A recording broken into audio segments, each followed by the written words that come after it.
Je, kuna jambo gumu kwa Mungu?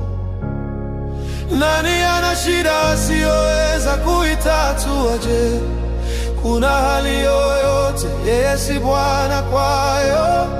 Je, kuna jambo gumu kwa Mungu? Je, kuna jambo gumu kwa Mungu? Nani ana shida asiyoweza kuitatua? Je, kuna hali yoyote yeye si Bwana kwayo? Je, kuna jambo gumu kwa Mungu?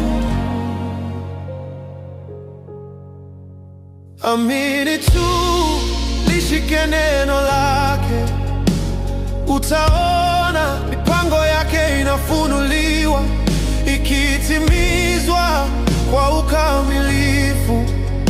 Ni wazi jinsi anavyokupenda. Tazama yote aliyofanya.